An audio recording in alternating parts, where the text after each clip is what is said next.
Hi, my name is Kaylaspence. Today we're going to be talking about episode 4 of Euphoria. Kat, what the fuck is your problem? You're being a bad friend now. You were a bad friend to me, and this whole new personality is seriously unlikable. Hi, welcome back to the Honey Girl Culture channel. My name is Kaylaspence. I'm a 21-year college student who likes to talk about people's lives and TV shows. And today we're going to be talking about the new episode of Euphoria. Last week's episode of Euphoria, which was episode 4, I, in my opinion, think it's the best episode I've seen thus far. People complain about like the dialogue, and I'm not even gonna lie to you, when I went back and rewatched this episode, I was like, let me listen to the dialogue, because I don't really be like listening to it like that, but I listened to it this time, and it is a little bit bland. I understand where they're coming from. Sam Levinson, if you don't know, is the creator of Euphoria, but he's also the only writer for the show.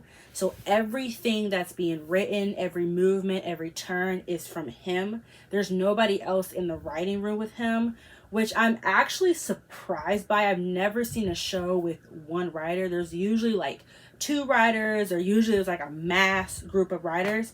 But he's the only writer for Euphoria, which is a little bit dangerous because everything is from him. Because so far, I feel like a lot of people have been liking this season, but they're just kind of like, the writing's not good, and all these like storylines, there's a lot of plot holes, things that are not being covered. So some of the plot holes, and I never really even thought about this until I saw it on Twitter.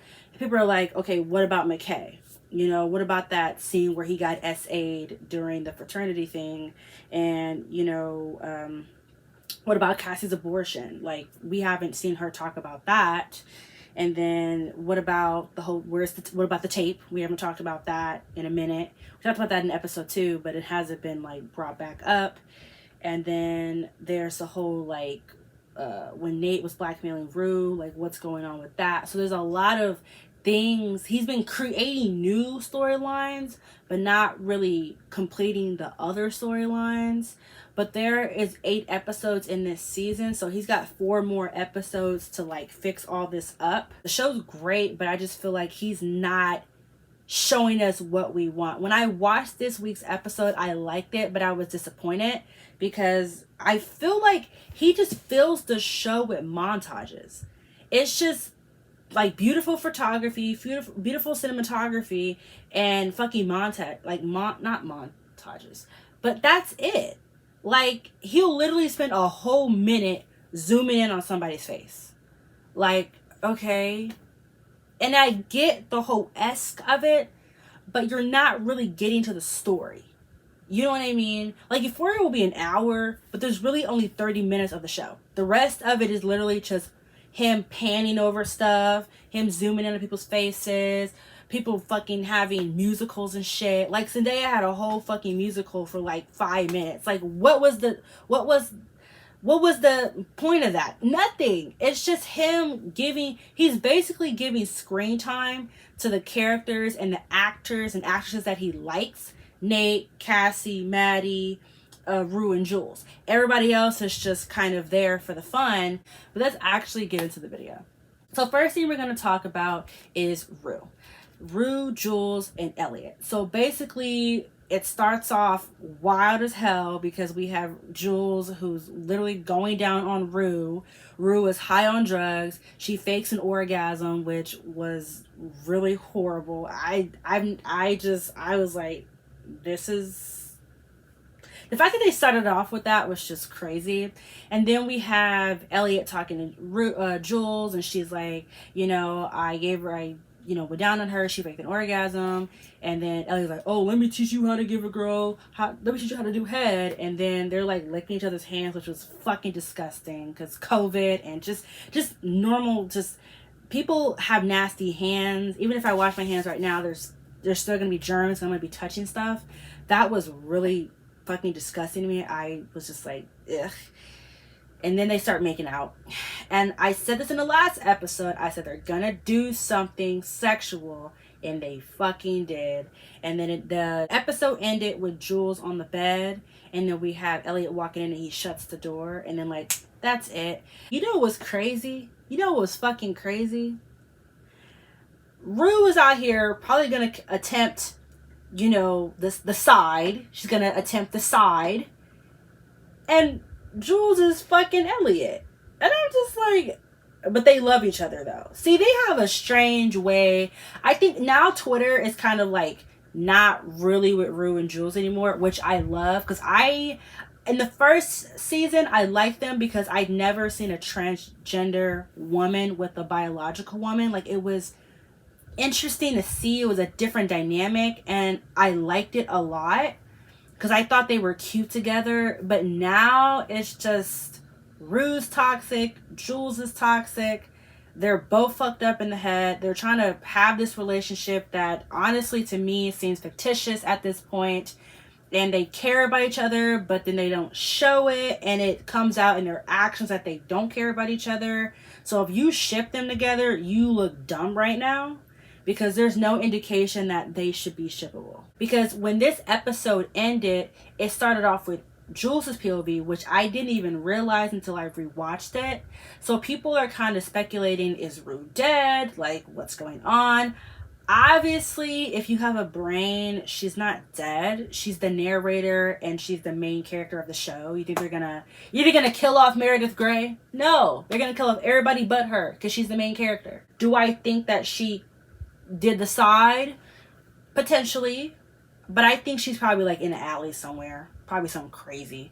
You know what I mean? Like, I feel like she's somewhere. I don't think that she either committed the side or attempted to commit the side. Or when I say the side, you know, I can't say it because it's YouTube, but you know. So the man that she was dancing with, his name, I don't know how to pronounce it, but I'm putting on the screen. Labrith. They call him Lab for short, so I'm going to call him Lab.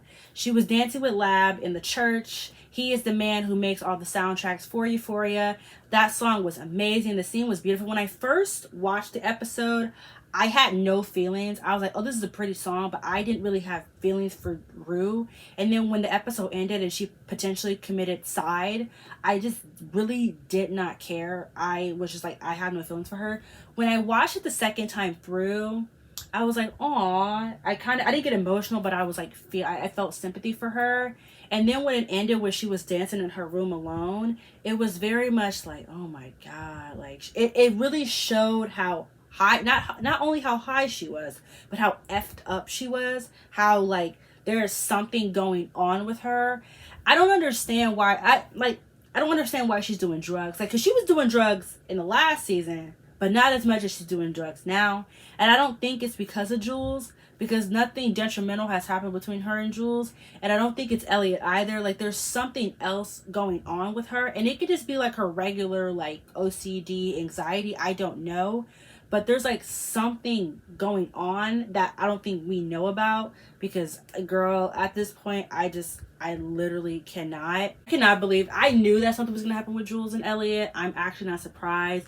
Jules is the type of character where she needs affection. I don't believe Jules is classifying herself as lesbian, but I think that she is just free-spirited, meaning she loves anything and anyone, a man, a woman, a transgender, a pansexual, like non-binary. There's just all the genders, all the sexualities. I just think that she likes everything and everybody. I think she's trying to classify herself in a category, but she doesn't exactly fit in a category, because I don't feel like Jules is straight, but I don't think that she's gay. I think that she just likes anybody that she can connect with. And I think with Elliot, it's this weird relationship, because he is high, but he don't be high. You know what I mean? Like, he's high, but he's lucid. Ruby out of it. Like, she be somewhere else on Mars. So I think Jules just needs someone to be with her romantically, and I don't think she cares if it's Rue or not. But let's move on to our next thing. Let's talk about Cal. So basically, we see Cal's gone off the deep end, and I believe it's because of the tape. The tape's out there somewhere. He doesn't know who has it. So I think he's like, you know what? Fuck it. I'm going to start wilding. I'm going to start acting crazy, because where's this tape? I don't know where this tape is at. My life's going to be over in a minute. Everybody's going to know that I'm gay. I'm done. I'm over it. So now he's drinking. The man's acting crazy. I found the scene where Nate was at the counter and he was like writing the card for Maddy. And he's just like, cheers to you, Nate. And I think in that scene, I think, like I said, I think he's jealous of Nate and Aaron because it's 2022. It's people are proud of their sexuality, which you should be. People are wearing what they want and doing what they want and being who they want to be. And back in his time, back in the 80s and the 90s, you didn't do that. You weren't an individual. You know what I mean? Teen pregnancy was frowned upon. Being gay was frowned upon. Like any type of different was frowned upon. I would say we're in the enlightenment, where we're in this society where it's like you can do whatever you want, be whatever you want. You want to talk about your problems, I'll listen to you. But that wasn't his time. And so I think he's jealous and envious of Nate and Aaron. And I think that he thinks that Nate's gay. And he's sort of like, why aren't you living this life? You can. This society lets you to. And it's just a whole jealousy thing. And then Nate was like, wear your seatbelt. And when he was in the car driving around, I honestly thought that he was going to crash. That was crazy as hell. It was a good 20 minutes of the show where we just see him speeding down the road. And then I thought that he was going to crash into ruin them because the car in front of him was Rue, Jules, and Elliot. And I thought he was going to crash in front of them, but he didn't. We see him go to the bar where he was with Derek. This man's kissing the seat where people's butts have been on. He danced with people. He's trying to wrestle people. They kick him out the club. And then I don't know if anybody noticed it, but there was a part in the show where he got in his like old Jeep and there was a man on the building that winked. And I think that was his father. And then he was like, F off. The reason he went back to the bar was like there was something that I thought about when I was watching it. In the last episode of season 1, when they were at prom, people were like, I don't know why people are so obsessed with high school. Like, people graduate high school and they're like, all they talk about is their high school days. And then Cassie was like, I think people miss high school or are in love with high school because it's the last time that they can dream, because when you're in high school, you feel like you can do anything. And you get out of high school and it's different because now we're in the real world. You got to pay bills. You got to figure out what you want to do with your life. And I think with Cal, Marcia got pregnant. He basically did everything that like a perfect person in society would do. Graduated high school, went to college, had 2 kids with Marcia. He built his business up. And I think he made this life for himself because he think he did. How sometimes you'll do something that you think you have to do, but you don't actually have to do. And I think that was with Cal. He built this life because he thought that's what he had to do as a man. And he didn't do what he wanted to do. I don't think he wanted to have kids. I don't think he wanted to get married. I don't think he wanted to live this suburban life. But he thought he had to live this life because everybody around him did, and his father and all that. But I mean, when he went into the house and he like cussed out Marcia, and you could see the look on her face when he was like, what did he say? Do you know how many men I fucked? And she was like, and it didn't look like she was shocked that he was gay. I think she was shocked that he said it. You know how sometimes you do things but you don't say it, but people know. And I think that she knew he was gay. I mean, even in the episode with when Derek walked in the gym and she looked at him like, curious. So I think that she knows that he's gay. I mean, it's very obvious. And then not Aaron and Nate standing over the balcony looking at him. This man's peeing on the ground. His penis is out. Marsha's like, please stop. He's like, no. And I think it was very much a breakdown. He was like, look, I'm going to air it out. My life's going to end anyways. I don't care. And I think it was 20, 30 years of just suffering and him keeping all of it in and finally letting it out. I was laughing when he outed Aaron on like the porn they saw on his computer. I was like, no, not him outing his son. And then Nate was just standing there like, ugh. You know what I'm saying? Just disgusted by the whole thing. I want to know what's going to happen in the next episode because we see him like, hey, I'm out of here. I'm done. I'm leaving. So I wonder if he's going to come back like, I was just drunk. Or if he's literally going to be like, fuck y'all, I'm out of here. The next thing we're going to talk about is Maddy's birthday party. So we know Maddy had her birthday party at Cassie's house. And prior to that, we know that Cassie is now in a full-fledged affair with Nate. She's jealous of Maddy. She's jealous of Maddy, what Nate has with Maddy. And she knows that Maddy loves Nate. And here's the thing about Cassie. So she basically is the type of person that they want love so fucking bad. They don't care who they hurt. And we have obviously seen this throughout the current episodes that have been out. I think that she doesn't love Nate. I don't think Nate loves her. I think he tells her that he loves her so he can shut her the fuck up. But I truly don't think he loves her. And I think she knows that.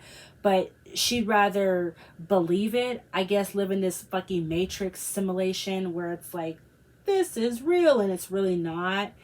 And her trying to blackmail him and then them arguing was crazy as hell. I really don't have much to say about that scene. I don't think anything of it.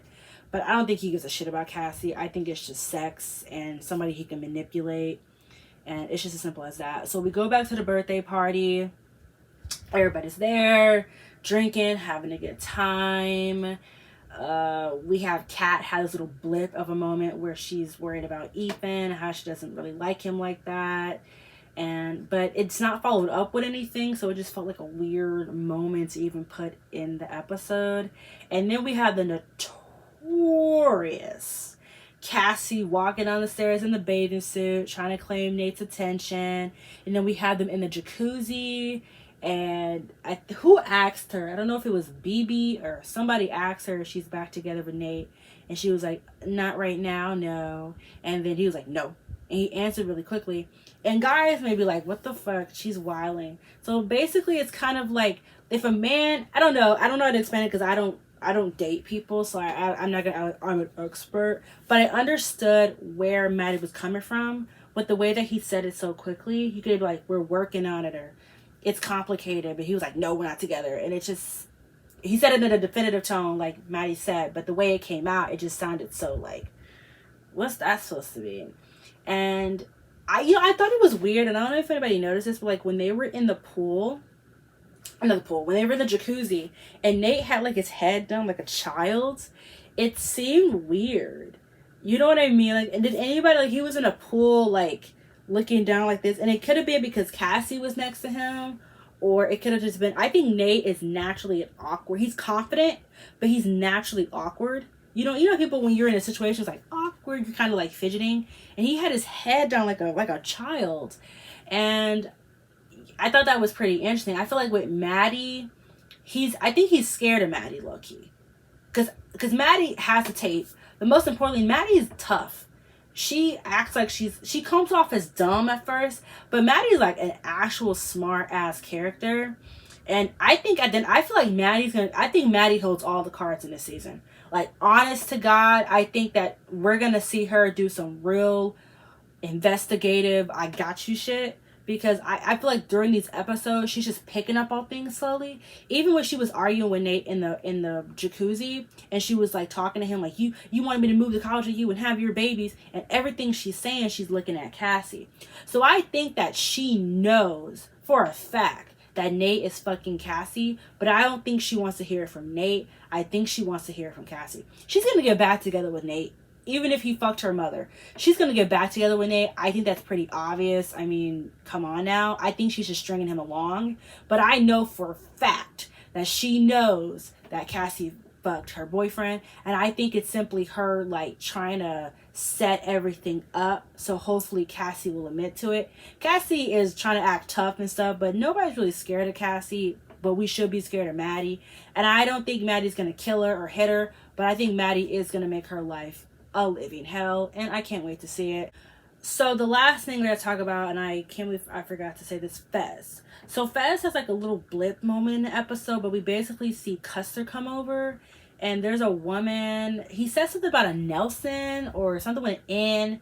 I'm assuming that's Mouse, and I'm assuming he has a baby mama because Custer's like, she's been asking questions and stuff, and I'm assuming it's to Mouse's death. So now we have that being brought back up for Fez. So that's probably gonna continue on to the next episode. We're gonna see kind of that pan out, and that may be the episode where he has the conversation with Lexi on the couch. But yeah, that was it. That's all I want to talk about for this episode. I thought it was kind of the best episode they've had out since they've been releasing. I may come back on the next video next week and be like, this is the best episode. You know, y'all know I'm a hypocrite. This is the end of this video. Please like this video. If you like my videos, please subscribe. If you want to check out my other videos on Euphoria, please go check that out. I do profiles on people. If you want to check that out, please do that. It is Black History Month, so all during this month, I'll be making videos only on Black people. And that's not just, it's just because it's History Month, but also I'll be doing this throughout the year, not just for this month, but I will be focusing on Black heritage and stuff like that. So if you want to watch those videos, please stay tuned, because if there's anything you want me to do, any videos, any person you want me to talk about, please let me know. If you don't know, I have a book channel on here where I talk about everything book related. Girl book channel, which will be linked in the description box below if you want to watch that. Any of my social medias, if you want to follow my Goodreads and see what I'm reading, anything will be in the description box below. And that's the end of this video. I hope you have a good day, and I will see you probably this Friday or Saturday. Deuces. What the fuck is your problem? You're being a bad friend now. You are a bad friend to me, and this whole new personality is seriously unlikable. World Store! Why? Because I won't sit and listen to you bitch and moan about your psychotic, abusive boyfriend who you've literally broken up with 1,000 times. It was literally the lowest point in my life.